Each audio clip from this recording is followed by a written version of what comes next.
सोचो एक ऐसे इंडिया देश की जहां डिफेंस टेक्नोलॉजी में सेल्फ रिलायंस हो, रेलवे वर्ल्ड क्लास हो, हाईवे और एक्सप्रेसवे का पूरा देश में नेटवर्क हो और दुनिया भर की कंपनीज यहां पे मैन्युफैक्चरिंग करना चाहती हो। ये सपना नहीं, ये इंडिया का एक नया ग्रोथ रियलिटी है और इस ग्रोथ का फायदा आप भी उठा सकते हो। Not bye starting a startup but by investing smartly in modern India के ETFs। और हाँ, SIP का ऑप्शन भी अवेलेबल है, तो आप अपने इन्वेस्टमेंट को ऑटोमेट भी कर सकते हो। तो दोस्तों, आज हम बात करेंगे 5 ऐसे ETFs की जो आपको डेवलपिंग से डेवलप्ड इंडिया तक का सफर इन्वेस्ट करके दिखाएंगे, with exposure in defence, railway, infra, make in India and consumption. बस आपको यहाँ पे थोड़ा सा पेशेंस एंड डिसिप्लिन की जरूरत होगी। तो आइए वन बाय वन करके इन ETFs को डिटेल में स्टडी करते हैं। पहला ETF है डिफेंस ETF, यानी कि भारत का सुरक्षा शील्ड में इन्वेस्टमेंट। इंडिया ने पिछले कुछ सालों में डिफेंस सेक्टर में जबरदस्त जंप दिखाई है। ऑपरेशन सिंदूर हो या India China Galwan clash, India ने क्लियरली दिखाया है कि हमारी स्ट्रेटजी चेंज हो चुकी है। अब हम डिफेंसिव ही नहीं, ऑफेंसिव भी हो चुके हैं, यानी घर में घुस के मार सकते हैं, जैसा कि आपने अभी ऑपरेशन सिंदूर में देखा। तो यहाँ पे इंडिया का मेन फोकस डिफेंस में सेल्फ रिलायंस बनना है और इस सेल्फ रिलायंस का फायदा आप भी उठा सकते हो ETF के थ्रू।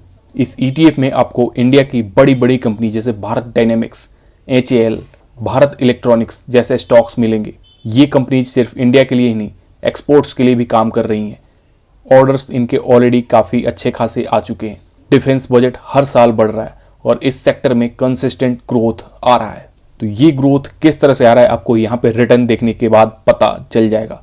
तो बात करते हैं इस ETF के रिटर्न की, यानी कि इस इंडेक्स की, क्योंकि ETF नया लॉन्च हुआ है तो आपको ETF में रिटर्न देखने को नहीं मिलेगा, बट इंडेक्स का यहाँ पे रिटर्न आपको देखने को मिल जाएगा। तो 1 ईयर में अगर आप देखोगे तो डिफेंस इंडेक्स ने 46%, 2 ईयर्स में 84%, 3 ईयर्स में 77% एंड 5 ईयर्स में 71% का जबरदस्त ग्रोथ दिखाया है। और ये ग्रोथ एनुअलाइज्ड रिटर्न है, यानी कि आपको हर साल 71% के हिसाब से 5 ईयर्स तक कंटिन्यूअस रिटर्न देखने को मिले हैं। यहीं पे अगर आप निफ्टी का कंपैरिजन देख सकते हो, जस्ट आपको ऊपर ही देखने को मिलेगा, जो कि एनुअलाइज्ड रिटर्न 22% का है 5 ईयर्स में। तो इस ETF का पावर आपको पता चल गया होगा। बढ़ते हैं नेक्स्ट ETF की ओर, जो कि है रेलवे ETF, भारत का बैकबोन। इंडिया के रेलवे अब सिर्फ ट्रांसपोर्टेशन का जरिया नहीं है, एक मॉडर्नाइजेशन प्रोजेक्ट बन चुका है। Bullet trains, electrification, Vande Bharat trains, station redevelopment, सब कुछ हो रहा है फुल स्पीड से। रेलवे ETF में आपको रेलवे की धाकड़ कंपनी जैसे कि एयरकॉन, राइट्स, RVNL जैसे कंपनीज में इन्वेस्टमेंट करने का फायदा मिलेगा, जो रेलवे इंफ्रा और सर्विसेज में टॉप प्लेयर बन चुके हैं। रेलवेज की प्राइवेटाइजेशन और मॉडर्नाइजेशन की वजह से ये सेक्टर आने वाले 10 से 15 सालों में काफी ग्रो कर सकता है। बात करते हैं इसके रिटर्न की, तो रिटर्न आप यहाँ पे benchmark Nifty India railway PSU का देख सकते हो। कंपैरेटिवली आप निफ्टी 50 का भी रिटर्न यहाँ पे साथ साथ में देख सकते हो। तो 1 ईयर में आपको -10% देखने को मिलेगा, जहां पे निफ्टी प्लस में रिटर्न दिखा रहा है। बट इसका मतलब ये नहीं कि रेलवे ने रिटर्न नहीं दिखाए। नेक्स्ट 2 ईयर्स में आप देखोगे तो रेलवे ने 43% के एनुअलाइज रिटर्न दिखाए, वहीं पे निफ्टी 16% के आसपास रिटर्न है। अगर आप इसी रिटर्न्स को 3 ईयर्स में देखते हो तो 45% के रिटर्न आपको यहाँ पे देखने को मिलेंगे, जो कि निफ्टी से ऑलमोस्ट 3 गुना ज्यादा है।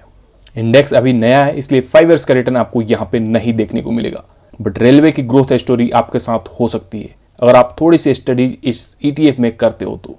बढ़ते हैं नेक्स्ट ETF की ओर, जो कि है इंफ्रा ETF, एक्सप्रेसवे से इक्विटी तक। जब भी इंडिया ग्रो करता है, सबसे पहले रोड्स, ब्रिजेज, पावर लाइंस बनते हैं। इंफ्रा ETF का फोकस होता है capital goods, constructions and power sector companies पे। ये ETF आपको एक्सपोजर देता है मेजर इंफ्रा लीडर्स जैसे Larsen and Toubro, NTPC, power grid, PM गति शक्ति और नेशनल इंफ्रास्ट्रक्चर पाइपलाइन जैसे इनिशिएटिव से ये सेक्टर लॉन्ग टर्म ग्रोथ के लिए काफी अच्छा खासा हो सकता है। बात करें इसके रिटर्न की, तो रिटर्न आप अगेन यहाँ पे इस फंड का देख पाओगे, जो कि 1 ईयर्स में आपको निफ्टी से कम देखने को मिलेगा, क्योंकि ओवरऑल मार्केट अभी गिरावट में है। बट नेक्स्ट 2 ईयर्स में देखोगे तो आपको 28%, वहीं पे निफ्टी 16%। 3 ईयर्स में इंफ्रा ने 24% के रिटर्न दिखाए, निफ्टी ने वहीं पे 16%। 5 ईयर्स में इंफ्रा ने 27%, अगेन निफ्टी 22%, यानी कि लॉन्ग टर्म में ये निफ्टी को बीट करता हुआ आया है लास्ट के 5 साल में। और जैसे जैसे इंडिया यहाँ पे डेवलप करेगा, इस ETF का निफ्टी को बीट करने की प्रोबेबिलिटी काफ़ी बढ़ जाती है। बढ़ते नेक्स्ट ETF की ओर, जो कि है make in India ETF, manufacturing का power house. Make in India अब एक स्लोगन नहीं, एक मूवमेंट बन चुका है। एप्पल से लेकर टेस्ला तक सबको इंडिया में प्रोडक्शन शुरू करना है। ये ETF उन कंपनीज में इन्वेस्ट करता है जो इंडिया के मैन्युफैक्चरिंग कैपेसिटी को बिल्ड और सपोर्ट कर रही होती हैं। इसमें आपको मिलेगा एक्सपोजर टाटा एलेक्सी, डिक्सन, बिल जैसे स्ट्रॉन्ग ग्रोथ कंपनी की। इस ETF का लॉन्ग टर्म विजन इंडिया को ग्लोबल मैन्युफैक्चरिंग हब बनाना है। बात करें इसके रिटर्न की, तो ये ETF भी कंसिस्टेंटली निफ्टी को बीट करता आया है। अगर 5 ईयर्स का रिटर्न आप डायरेक्टली देखोगे 31% के आसपास देखने को मिलेगा। 3 ईयर्स में ये 25%, 2 ईयर्स में 29% के आसपास रिटर्न आपको देखने को मिलेगा। आप शॉर्ट टर्म के रिटर्न पे मत जाना, क्योंकि शॉर्ट टर्म में आपको पता है मार्केट यहाँ पे काफी नीचे अभी आपको देखने को मिलेगा। तो फोकस आपका लॉन्ग टर्म पे होना चाहिए, ना कि शॉर्ट टर्म पे, क्योंकि लॉन्ग टर्म में ही आप इंडिया को डेवलप्ड बनता हुआ देखोगे। अब बात हो रही है इंडिया के डेवलप्ड की, तो यहाँ पे कंजप्शन भी बढ़ने वाला है, यानी कि इंडिया का मिडिल क्लास ग्रो कर रहा है, और जैसे जैसे मिडिल क्लास ग्रो कर रहा है यहाँ पे कंजप्शन भी बढ़ता जा रहा है, और इसीलिए यहाँ पे आपको फायदा कंजप्शन ETF से मिल सकता है, क्योंकि इंडिया की पॉपुलेशन एक ह्यूज इकोनॉमिक फोर्स भी है। जब 140 करोड़ लोग खर्चा करेंगे तो कंपनीज ग्रो करेंगी, और ये ग्रोथ आपको इस ETF में भी देखने को मिलेगा। तो पास्ट रिटर्न की बात कर लेते हैं। पास्ट रिटर्न यहाँ पे भी कंसिस्टेंटली निफ्टी को बीट करता है।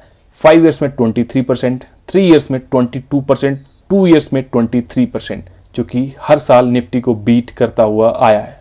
देखो, ये 5 ETFs आपको इंडिया के ग्रोथ के 5 स्ट्रॉन्गेस्ट इंजन्स का एक्सपोजर देती हैं, डिफेंस, रेलवे, इंफ्रा, मैन्युफैक्चरिंग और कंजप्शंस की।